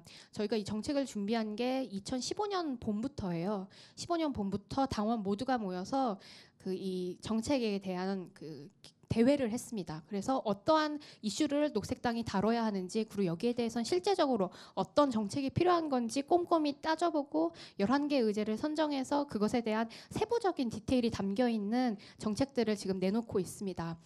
그래서 사실 녹색당 그리고 녹색당에 대해서 이야기를 한 30분 정도 이후 들으시는 분들은 녹색당에 대해서 굉장히 관심을 많이 가지세요. 왜냐하면 이렇게 구체적으로 정책으로 대안을 내놓는 정당이 지금까지 있었나? 약간 이런 생각이 들기 때문인 것 같은데요. 이번 녹색당이 원내에 좀 진입을 할 수 있을까? 그리고 원내에 혹시 진입하지 못해서 내 표가 사표가 되면 어떨까? 뭐 이런 질문들을 굉장히 많이 하세요. 다들 아시겠지만 저희 이번 투표용지 2장이죠. 하나는 지역구 뽑는 거고 하나는 비례를 뽑는 거고 저희 녹색당이 이번에 후보 지역구로 5명밖에 못 냈습니다. 돈이 없거든요. 왜냐하면 후보 한 명당 기탁금을 1,500만 원을 내야 합니다. 녹색당은 그 돈 낼 돈이 없어요. 그래서 후보들도 사실 가난해서 당원분들이 대부분 다 지금 십시일반에서 돈을 모아서 보낼 수 있었습니다. 그런데 그 사실 이렇게 사표가 되면 어떡하냐 이러신 분들이 많으시는데 요즘 들어 제가 녹색당이 원내 진입하지 않을까 이런 희망을 품게 돼요. 왜냐하면 녹색당 모르시는 분들도 점점 아시는 거예요. 뭐 그 일례로 저희가 한겨레 정치바에 초대를 받게 됐고 저희는 이런 데 언급도 안 되는 정당이었는데 초대도 받게 됐고 정책상으로도 계속 뭐 다른 언론에서 불러주고 계시니까 시민들이 사실 이 얘기를 들으면 잊어버릴 수 없거든요. 녹색당 잊어버릴 수 없으세요. 그래서 녹색당이 이번에 원내 진입을 할 수 있는 첫 해가 되지 않을까 기대하고 있습니다. 그리고 저희 비례대표 그리고 지역구 나온 후보분들도 동물권, 그다음에 미세먼지, 기본소득, 그다음에 탈핵 관련해서 선본을 꾸려서 지금 정책을 알리고 직접 현장에서 시민들을 만들어 나가는 활동들을 진행하고 있으니까요. 저는 이번에 좋은 결과가 있을 거라고 생각합니다. 네, 오늘 어쨌든 마음을 열어주셔서 감사합니다. 더민주 김빈 그 후보자한테 했는데 그게 PPT 보니까 그 더민주당보다는 정의당이나 녹색당이 좀 가까웠다는 좀 느낌이 들었어요. 근데 굳이 정의당이나 녹색당 같은 진보 정당이 아니라 소위 말하는 그 보수 야당이라고 하는 그 더민주를 선택하게 된 이유가 무엇인지 한번 여쭤보고 싶고요. 저는 정치인이라고 하는 사람들, 저는 당에 따라서 많이 다르다기보다는 저는 축구를 예를 들면 축구를 좋아하는 사람들이라고 생각해요. 그런데 내가 어느 나라에서 어느 구단에서 축구를 할 것인가에 대해서는 거기에 있는 사람들이라든지 아니면 그 구단의 특성이라든지 위치라든지 이런 여러 가지를 고려하게 되잖아요. 근데 제가 가장 고려했던 게 뭐냐, 대한민국의 민주주의에 가장 큰 기여를 한 당이 어디지? 였거든요. 그래서 저는 더불어민주당에서 입당 제의가 오기 전부터 저는 이 당을 굉장히 존경하고 사실 축구라면 맨유 같은 생각을 하고 있었습니다. 평소에. 왜냐하면 제가 역사책에서 공부하고 제가 공예를 공부하면서 현대공예를 공부하면서도 사회문화 경제 정치가 모두 연결이 되기 때문에 거기에서 뵀던 분들을 제가 직접 만날 수 있다는 게 굉장한 영광이었어요. 전 지금도 그렇게 생각하고 2달이 조금 넘는 시간이지만 그분들을 직접 뵙고 이야기를 나누고 그들의 사상을 직접 느낄 수 있다는 거에서 하루하루 굉장히 감사했어요. 그래서 그분 문 전 대표께서 입당을 제의를 해주셨을 때 전 정말 좋았습니다. 사실 고민은 했어요. 내가 과연 잘할 수 있을까? 나는 정치인이 아닌데. 그런데 와서 보니까 이 정치라는 게 누구나 처음부터 정치인은 아니었잖아요. 와서 그분도 그러셨어요. 정치는 만들어가는 거다. 그러면 네가 혼자 할 수 있는 것보다 일단 이 법이라는 걸 만들려고 한다면 여러 사람들의 힘이 모여서 민심이 모여서 그게 표가 돼서 그것들을 실질적으로 행사할 수 있는 칼자루를 쥐는 것인데 그러려면 함께 만들어가는 사람이 중요하다. 그래서 네가 준비가 되어 있지 않아도 일단은 와서 경험하고 만들고자 하는 의지, 열정, 그리고 당에 대해서 알아가고자 하는 자세, 이런 것들이 더 중요하다는 말씀을 주셨어요. 그래서 저는 그래서 입당했고 지금도 후회가 없고 저는 더불어민주당이 변화를 겪는 시기라고 생각합니다. 일단 뿌리는 튼튼하지만 바람의 잔가리들이 흔들리고 나뭇잎이 떨어지기도 합니다. 그런데 저와 같은 청년 정치인들이 계속 들어오고 있고요. 청년들이 관심을 보여주고 있습니다. 지지자들은 점점 더 튼튼해지고 있고요. 그렇다면 저는 반드시 진보 정당만이 이러한 물결을, 이러한 성격을 가지는 건 아니라고 생각하거든요. 그래서 저 같은 사람이 아니 인문학, 창조적 활동을 하는 사람들, 문화예술인 이러한 사람들이 전 더불어민주당에 충분히 들어와서 재미있고 흥나게 정당 생활을 하고 그들이 매일 학교에 가고 그들이 매일 직장인을 가면서도 더불어민주당의 당원이 되는 걸, 정당 활동을 하는 것을 자랑스러워한다면 저는 이것이 민심이 표심이 되고 표심이 이제 정권 교체나 총선 승리에 기여를 해서 더불어민주당이 이 칼자루, 서민을 위한 법을 만드는 칼자루를 잘 휘두를 수 있다고 생각합니다. 녹색당이나 정의당이나 노동당이나 이런 당들이 상당히 그 정치적인 차이가 별로 없는 것 같아요. 그래서 아까 방금 말씀드린 통합 안 한다는 그런 말 얘기하셨는데 혹시 같이 이렇게 할 수 있는 그런 생각은 없으신지 한번 여쭤보고 싶습니다. 정책이 비슷하다고 하셨는데 저는 약간 의문을 제기하고 싶습니다. 과연 정책이 비슷할까? 녹색당은 다른 정당에 비해 정책이 그 성격이 확연히 다릅니다. 녹색당이 지지하고 꿈꾸는 세상은 성장 사회가 아닙니다. 녹색당은 이제 이 자본주의의 성장에 대해서 의문을 제기하고 있는 정당이에요. 과연 이렇게 계속 끊임없이 돈을 벌고 더 많은 자본을 축적하는 것을 목표로 한 삶이 지구적으로 가능할까? 이 지구상 시스템상 가능할까? 인류사적으로도 이게 가능할까? 우리가 이 세대가 지나고 나면 다음 세대에게 과연 좋은 세상을 그 지구를 물려줄 수 있을까? 이런 질문이 녹색당을 갖고 있는 가장 큰 아이덴티티 중 하나입니다. 그래서 녹색당이 얘기하고 있는 정책들 중 뭐 예를 들면 뭐 탈핵, 더 이상 핵발전소 짓지 말자, 그리고 핵 에너지에서 벗어나자, 그리고 재생에너지로 전환하자, 뭐 이런 식의 정책을 제안을 하고 있는 거고요. 사실은 정치적으로 타협할 수 있습니다. 우리가 원내 진입하기 위해서 어떤 것들을 포기하고 어떤 정당의 법안을 소유할 수 있어요. 근데 저는 녹색당으로서 그리고 후보로서 당원으로서 녹색당이 절대로 포기하지 말아야 하는 정책들이 있다고 생각합니다. 그리고 분명 하나쯤 그런 정당이 한국에 필요하다고 생각해요. 정말 끝에 서서 한국을 물론 다들 걱정하시지만 미래를 고민하고 미래 세대를 고민하는 정당이 하나쯤은 있어야 한다고 생각합니다. 그래서 저는 저희 이번 선거 슬로건이기도 한데요. 분명 하나쯤 그런 정당이 뚫고 나온다라는 슬로건을 저희가 갖고 있어요. 분명 송곳 같은 정당이 대한민국 대한민국 정치에 균열을 내기 위해서 필요하고 이번 선거에서 반드시 뚫고 나와야 한다는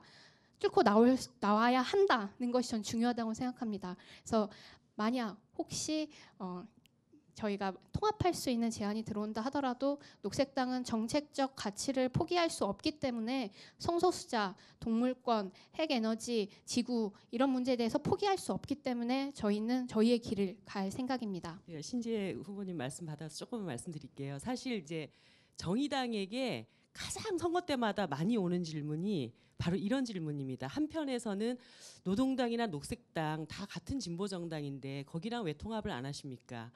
이것만 하지 않아요. 그다음에 그래도 야당이 힘을 크게 합쳐서 새누리당을 이겨야 되지 않겠습니까? 그러니까 큰 집을 지어서 빅텐트 하십시오. 더불어민주당이랑 통합을 추진하는 게 좋겠습니다. 항상 이 양쪽에 시달림이 있어요. 그런데 저는 이렇게 생각을 합니다. 예를 들어서 정의당은 기존의 전통적인 진보의 가치들, 노동자, 농민, 그리고 중소상인들 이런 사람들 우리 사회에서 굉장히 다수를 차지하고 있지만 경제적인 불평등에 고통을 받는 사람들 이런 문제를 해결하는 것을 기본적인 자신의 어떤 이렇게 소임으로 역할을 해왔는데 요 근래에는 정의당의 굉장히 중요한 하나의 정책으로 생태, 환경 이런 것에 대해서 굉장히 많이 주목을 합니다. 그리고 저는 2년 전에 녹색당의 사람들을 만나면서 동물권에 대한 굉장히 많은 영감을 받았어요. 그래서 정의당 내에 제가 동물복지 당원 모임이라는 걸 제가 만들었습니다. 그래서 지금 1년 동안 그 모임을 진행을 해오고 있는데 이런 생각이 듭니다. 각자 정당이 정말 잘할 수 있는 자신의 가치, 정책 이런 것들을 발전시켜 나가고 또 이것이 평가될 수 있는 그런 정치 환경 이런 게 만들어지는 게 중요한 것이지 자꾸 일단은 지금 이게 다 뭐 때문에 이런 일이 벌어지냐면 우리나라의 그 정치 구도가 1등 되는 당한테 모든 걸 몰아주기 때문에 그래요. 그러니까 정의당 같은 데도 좀 괜찮고 녹색당 같은 데도 좀 괜찮은데 저기는 1등이 될 가능성이 없으니까 뭔가 좀 한 집에 다 합쳐가지고 거기 한 부분이라도 좀 차지하면서 전체 야당의 발전에 조금 더 동력이 돼줬으면 좋겠지 않나 이런 생각을 갖고 계신 어떤 선의의 요구를 하는 것도 제가 잘 알고 있습니다. 그런데 이제까지 제1야당이 수많은 그런 외부 수혈들을 해왔습니다. 좋은 정책과 가치를 가진 시민단체들도 굉장히 그 당으로 많이 들어갔고 그런데 저는 정당이 분명한 자기 정체성 그리고 분명한 자기의 가치와 정책을 충분히 발휘할 수 있는 그런 어떤 환경이 주어지지 않는 속에서 자꾸 비슷한 무리끼리 함께 모여서 일을 해봐라. 저는 이런 과정에서 오히려 기존의 어떤 진보적인 정책과 가치가 굉장히 많이 희석되어 왔다고 보고 있습니다. 그렇기 때문에 지금 중요한 것은 합쳐라. 너네들이 참 잘 됐으면 좋겠다라고 요구를 하실 때 선거제도를 같이 바꾸자. 녹색당 같은 데도 예를 들어서 3%를 얻으면 우리나라 국회의원이 300명입니다. 그러면 9명 정도 국민 전체의 3%를 지지하면 국회의원 300명 중에 3%가 몇 명이에요? 9명입니다. 9명의 국회의원 정도는 국회에서 우리가 지지하는 정책을 좀 제대로 목소리를 낼 수 있게 만들고 정의당이 한 10% 지지를 받는다. 그러면 10% 민의가 국회에 반영될 수 있으려면 300명 중에 30명이 있으면 됩니다. 그 정도의 목소리를 낼 수 있고 이런 환경을 만들어서 그 안타까운 마음들 저런 당도 참 진짜 뭔가 우리를 대변하고 목소리를 좀 내주기를 원하는데 그런 마음이 있으시다면 합쳐라 이런 얘기보다 진짜 제대로 민의를 반영할 수 있는 선거제도를 이번에 한번 바꿔보자 이런 목소리를 더 키워주셨으면 좋겠어요. 그래서 19대 국회는 실패를 했습니다. 하지만 20대 국회에 가장 중요한 과제 대한민국 민주주의가 발전하고 또 녹색당처럼 이렇게 매력적인 정당이 더 많은 국민들 앞에 자기 목소리를 낼 수 있는 그런 환경을 만들어주는데 힘을 모아주십시오. 각자 공통 질문으로 개인적으로 혹은 정책적으로 관심 있는 꼭 해결했으면 좋겠는 여성 이슈에 대해서 한번 얘기를 해주셨으면 좋겠습니다. 네. 여성에 대해서 필요한 정책은 굉장히 많은데요. 제가 개인적으로 이거는 국민의당과 상관없이 제가 개인적으로 중점을 두는 부분은 아까도 말씀드렸지만 대한민국의 여성성을 강화시키는 겁니다. 여성을 남성과 여성 신체적인 차이로 나눠서 저는 여성을 더 지키는 그런 입장도 물론 중요합니다. 왜냐하면 아직도 곳곳에는 불평등이 있고 여성들이 말 못할 고충을 겪고 있기 때문에 그 부분은 그 부분대로 진행을 하되 저는 기본적으로 그 여성성이 대한민국에서 더 활발하게 반영될 수 있는 것 그것이 그러니까 남성 중에서도 여성성이 강하신 분이면 여기 해당이 되는 거죠.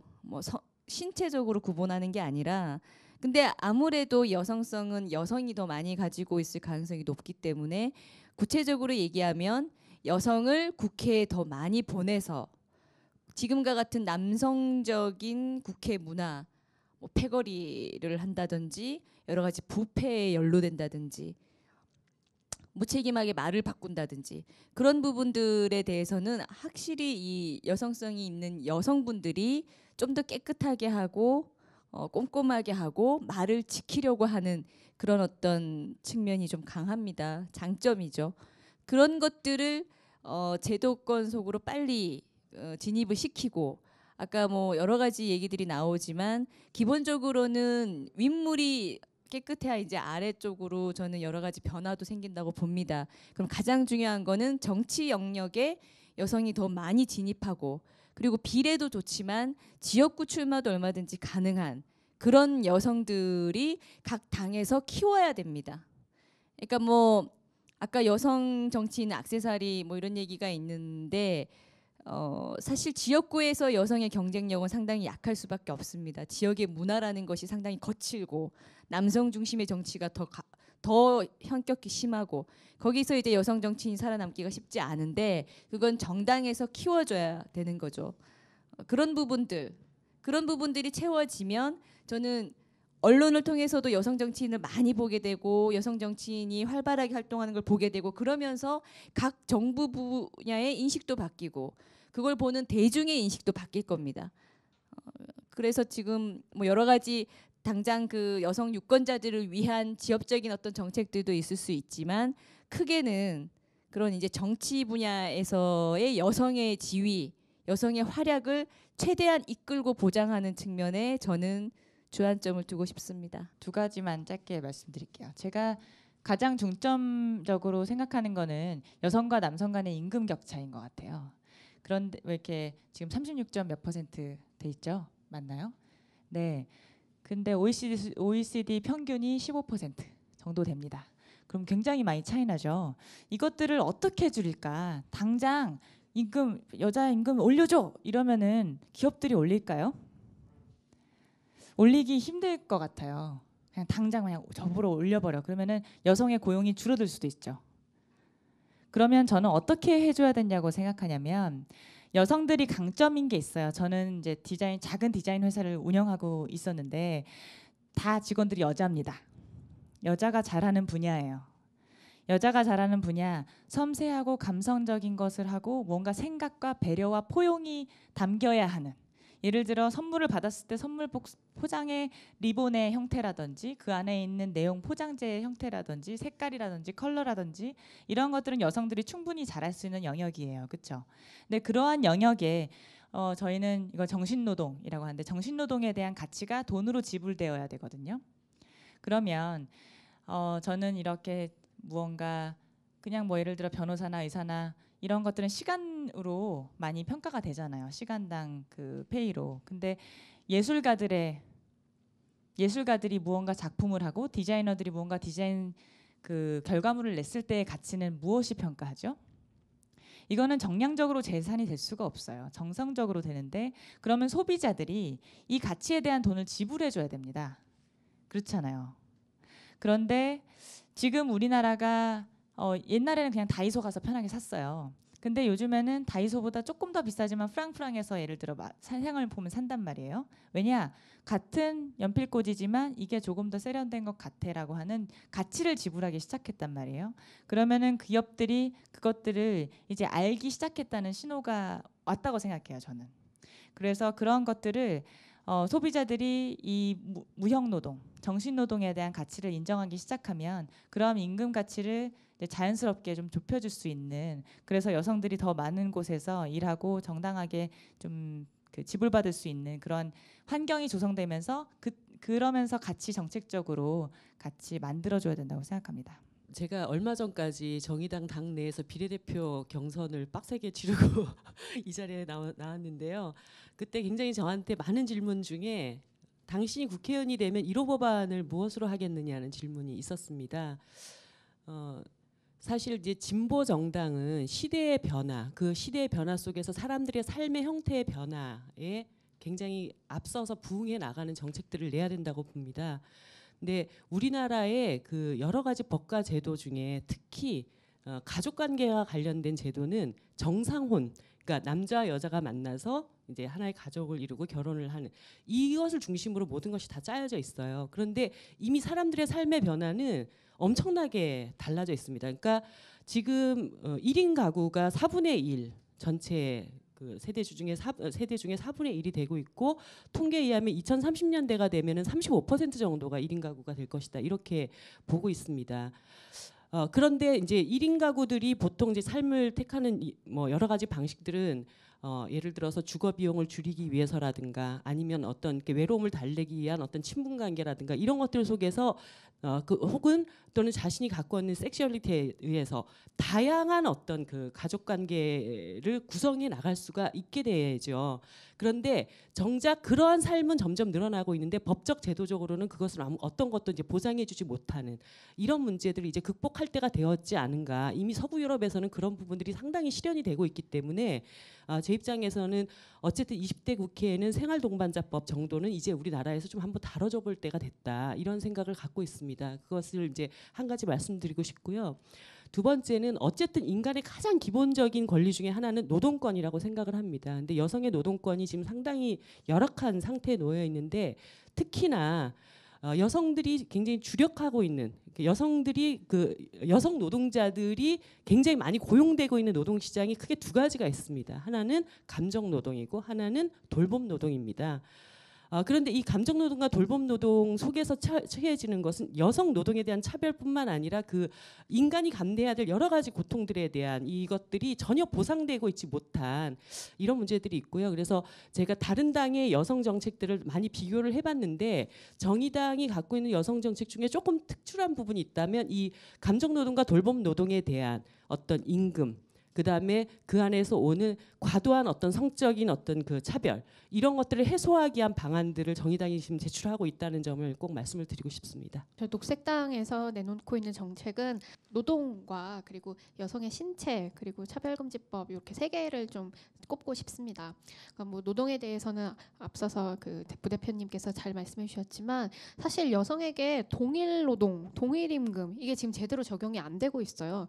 여성에게 시키는 일은 남성이 하지 못하는 일 혹은 아니면 남성이 관심을 갖지 않는 일 이런 것에 여성들이 거기 투입되고 있고 그조차도 제대로 된 임금을 남성만큼 받지 못하고 있는 게 현실입니다. 녹색당에서는 독일 노동 동일 임금을 법제화하고 이게 잘 실효성 있게 진행될 수 있도록 대기업으로 하여금 얼마만큼 임금을 주고 있는지 그리고 잘 주고 있는지 항상 의무적으로 고지할 것을 정책상 만들고 있고요. 그리고 또 하나는 형법상 자기 낙태죄 폐지입니다. 아까 잠깐 말씀드렸지만 지금 아직까지도 한국에서는 마치 여성의 신체권이랑 아이의 생명권이 같은 선상에 있는 것처럼 얘기하고 있어요. 이거는 어떤 의미냐면 여성이 인큐베이터라는 거예요. 여성이 이 아이를 낳지 않으면 이 아이는 죽는다. 이 굉장히 과대한 아주 중요한 가치 두 개를 함께 충돌하는 것처럼 보이게 하고 있는데 제 주변에는 이름을 밝히기는 어렵지만 낙태를 한 친구가 있습니다. 인공 임신 중절을 한 친구가 있어요. 근데 그 친구는 술만 많이 마시면 계속 울어요. 그게 굉장히 자기한테 트라우마로 남았던 거예요. 마치 남성이나 혹은 아니면 지금 기득권층들이 얘기하는 것처럼 아무 생각 없이 애를 지운다, 아무 생각 없이 낙태한다 이게 아니라 사실 여성한테도 인공임신 중절을 한다는 것은 자기의 삶 속에서 사회적에서 충분한 고민 끝에 일어난 결과이고 살면서 계속 끊임없이 그게 각인으로 남습니다. 이런 과정에서 지금은 유아가 임신을 해도 낙태를 할 수 없습니다. 그리고 그게 어떠한 주의가 됐든 그게 20주가 됐든 25주가 됐든 아예 그게 법적으로 불법이에요. 그러다 보니까 10대, 20대 초반의 여성 청년들이 아이를 유기하거나 아니면은 불법으로 입양을 보내거나 하는 사건들이 지금 계속해서 끊임없이 발생하고 있습니다. 그래서 이거를 해외에서는 관리하고 조금 더 안전한 여성의 삶 그리고 안전한 아이의 삶을 보장하기 위해서 형법상 자기 낙태죄를 폐지한 지 너무 오래된 거예요. 그래서 한국에서도 이게 빨리 조속히 이루어져야 한다고 생각하고요. 마지막으로 아까 말씀드렸지만 차별금지법입니다. 녹색당이 동물권을 이야기하는 이유는 수도 없이 많지만 한 가지를 좀 들자면 인권의 가장 끝이 동물이기 때문이에요. 길고양이 하나 소중히 다뤄야 하는 세상에서는 당연히 인간도 차별받지 않고 존중받을 세상일 수밖에 없습니다. 그렇기 때문에 녹색당에서는 여성의 인권이 보장받으려면 단순히 여성뿐 아니라 이 시대에 여성이 아니라 지금 제3의 성도 인정받고 있는 이 시대에 다른 젠더들이 평등한 삶이라면 여성 또한 평등해질 것이라고 믿어 의심치 않기 때문에 여성 정책으로 성평등 정책으로 나아가야 한다라고 얘기하고 싶습니다. 네, 감사합니다. 예, 시간이 다 됐는데요. 마지막으로 한 질문 하나만 받도록 하겠습니다. 아까 손 들으셨죠? 저는 마지막 질문이기도 해서 좀 제가 개인적으로 궁금한 걸 여쭤보고 싶어요. 네 분 모두 앞으로 훌륭한 여성 정치 이제 롤 모델이 되시기를 기대해 마지 않는데요. 혹시 각 분들께서 존경하는 이제 여성 정치인 롤 모델이 있는지 자신의 롤 모델로 생각하시는 분이 있다면 좀 나눠주시면 좋겠습니다. 고민이 좀 많이 되는데요. 빠뜩 떠오르는 사람은 없고 저희 녹색당 당원분들이 좀 떠오릅니다. 저희 녹색당이 여성 당원이 굉장히 많으세요. 그리고 사실 보면 집에서 감정노동 하셨던 분들, 그리고 돌봄노동 하셨던 분들, 계속 이 가부장제 가정에서 자라온 여성 청년들, 사실 청소년도 있고요. 할머니 나이가 드신 장년층 분도 계십니다. 그분들이 지금 이 녹색당 총선을 준비하시는데 약간 마음을 계속 내주시고 계속 찾아와서 응원해주시고 함께 선거운동에 참여해주고 계세요. 저는 사실 그분들을 보면서 이분들이야말로 정치를 하고 계신 분들이 아닌가? 제가 정치를 하는 게 아니라 녹색 당원이 지금 정치를 하고 있다 이런 생각이 들어요. 녹색 당원분들 사실 여기에서 열거하자면 끝도 없겠지만 그 중에서 이유진 후보 같은 경우에는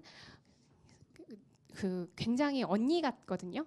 사석에서 보면 언니 같은데 정치의 자리에서 보면 어깨가 그렇게 크게 넓게 보일 수가 없습니다. 어쩔 때는 우리 같은 평당원으로서 그리고 어쩔 때는 든든한 정치인으로서 함께 활동해주고 계시고요. 가장 존경하는 정치인을 뽑자면 저는 저희 녹색당에서 함께 해주시는 여성 당원을 뽑도록 하겠습니다. 더불어민주당에는 여성 의원분이 지금 22분 계세요. 현역 의원께서. 그래서 다 훌륭하시고요. 이번에 알게 된 이제 뭐 서영교 의원님이나 참 방송에서 뵀을 땐 와 정말 이분 파이팅 넘치시네 막 그랬었는데 알고 보니 굉장히 부드러우시고 따뜻한 카리스마가 있는 분이세요. 제가 정치인이라서가 아니라 그냥 평소에 존경했던 여성분이 있다면 저는 아까 화면에 띄었던 크리스틴 라가드 지금 IMF 총재예요. 강연 같은 것도 좀 많이 들어보고 인터뷰도 들어보고 해보면 굉장히 뭐랄까 그냥 내용도 좋아요. 일단 명확한 판단력과 그리고 거침이 없는 그런데 굉장히 조곤조곤하고 차분한 목소리로 상대방을 제압하는 그 언변이 굉장히 매력적이었습니다. 내용도 뭐 물론 좋았고요. 근데 제가 어린 시절을 좀 다루는 인터뷰를 봤는데 이분이 보니까 이제 프랑스 재무장관 지내고 이제 IMF 총재 간 거거든요. 근데 어린 시절 어떻게 자랐나? 이 사람 왜 이렇게 멋있지? 왜 이렇게 내공이 세지? 이렇게 봤는데 어렸을 때 아버지가 프랑스 사람이잖아요. 근데 영국으로 이제 연구를 간 거예요. 그 교수여서. 그런데 그때 학교 기숙사에서 굉장히 힘들게 지내다가 나는 세계 경험을 해야 되겠다 해서 갑자기 미국으로 가버려요. 혼자. 그래서 그때부터 뭐 봉사활동하고 서클 활동하고 하면서 그때부터 혼자 19살 때부터 생활을 한 겁니다. 그래서 굉장히 많은 나라를 돌면서 경험을 해요. 지금 IMF 보면 굉장히 여러 나라에서 많은 사람들이 오잖아요. 그럼 그 사람에게 묻는 게 리더십입니다. 어떻게 그 다양한 문화의 사람들을 어떻게 포용하고 수용하고 그들에게서 의사결정을 얻어내느냐라고 했을 때 크리스틴 라가드가 나는 어린 시절 나의 그 수많은 국가를 돌아다녔던 그 경험이 굉장히 도움이 됐다라고 하더라고요. 그래서 굉장히 멋있고 그러한 그런 것들이 좀 마음에 들었고 그 두 번째는 자국을 굉장히 사랑해요.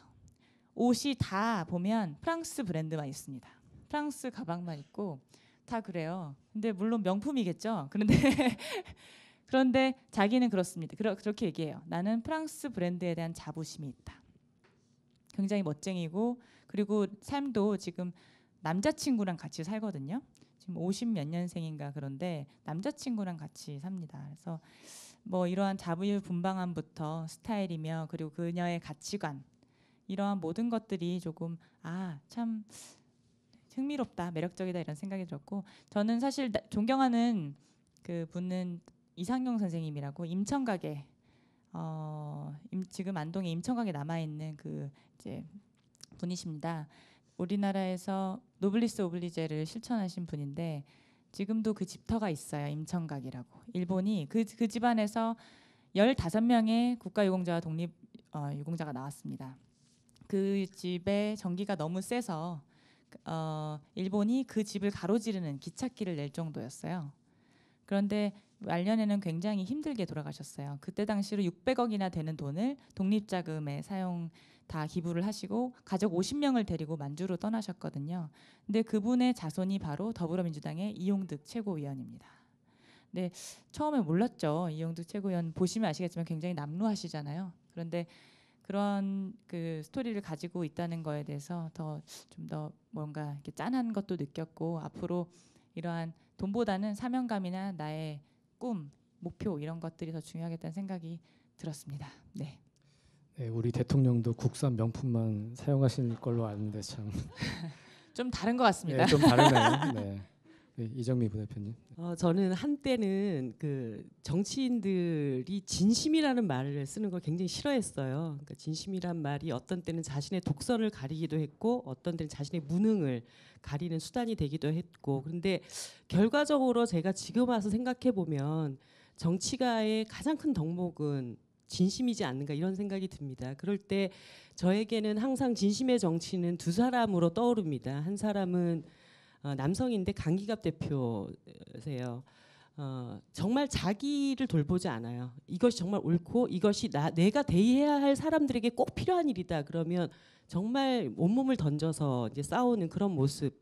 그래서 어떻게 보면 그 강기갑 대표는 저에게 감성적으로 그 진심을 알게 해준 그런 사람이다. 그래서 제가 항상 그분의 별명을 이정미의 눈물샘으로 이렇게 얘기를 하는데 여성은 사실 제가 그분 앞에서는 한 번도 그런 얘기를 한 적이 없습니다.